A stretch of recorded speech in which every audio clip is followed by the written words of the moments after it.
एक बार मीरा जी भी आपसे मिलने आई जीव गोस्वामी से, और कहानी कुछ इस तरह की अटपटी सी मशहूर कर दी गई है कि जब मीरा जी मिलने आई तो उनके आगे कोई सेवक था, उसने कहा हमारे जीव गोस्वामी तो किसी स्त्री से नहीं मिलते हैं।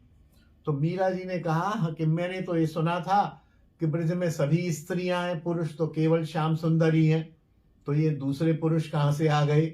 तो सेवक ने उनसे कहा और उन्होंने ये कहा। ये सब बात बनी बनाई है, ऐसा नहीं है। अपितु आप देखिए कि उस समय में जीव गोस्वामी हो चाहे रूप गोस्वामी हो, ऐसा कोई ऐश्वर्य नहीं था, कोई सेवक नहीं होता था, कोई कुटियाएं नहीं होती थी कि कमरे के अंदर कमरा के तुम यहीं रुको, अंदर महाराज जी बैठे हैं, तुमको मिलने दिया जाएगा, एक कूपन सिस्टम, ये सब कुछ नहीं था।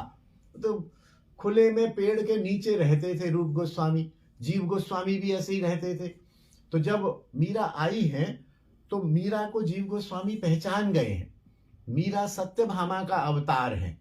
जीव गोस्वामी ने उनको प्रणाम किया, आओ माता, क्योंकि वो उनकी मतलब द्वारकाधीश की पत्नी हो गई, उनका अवतार हो गई, आओ माता आओ। तो बोले मेरे तो गिरधर गोपाल कहाँ मिलेंगे गोस्वामी जी, आप बताइए। तो उन्होंने कहा देखो गिरधर गोपाल तो तुम्हारे पास ही हैं, और इस समय भगवान कृष्ण ने जो है अवतार लिया हुआ है महाप्रभु के रूप में, महाप्रभु के रूप में अवतार लिया हुआ है, और महाप्रभु का परिचय दिया कि गिरधर गोपाल की जगह आई। कुर्सी पर बैठना चाहे तो कुर्सी पर बैठ जाइए, हाँ नीचे बैठे। तो सब कुछ समझाया।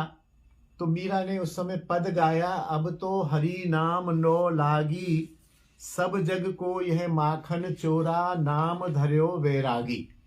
कित छोड़ी वह मोहन मुरली, कित छोड़ी सब गोपी, मूड़ मुड़ाए डोरी कटि बांधी, माथे मोहन टोपी।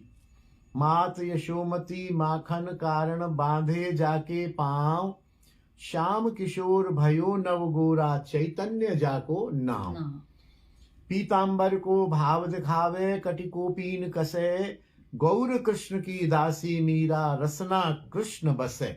ये उन्होंने पद की रचना की, और जीव गोस्वामी ने उनका मार्गदर्शन किया कि आप तो द्वारिका की परिकर हो, और महाप्रभु कृष्ण रूप में प्रकट हैं, और आप गिरधर गोपाल की जितनी उपासना करनी थी आपने कर ली। अब आपका समय आ गया है लीला संवरण का, आप जाओ और द्वारकाधीश से जाके आप मिलो। तो जीव गोस्वामी के कहने से ही मीरा द्वारिका में गई हैं और रणछोड़ भगवान में समाहित हो गई हैं सशरीर। तो ये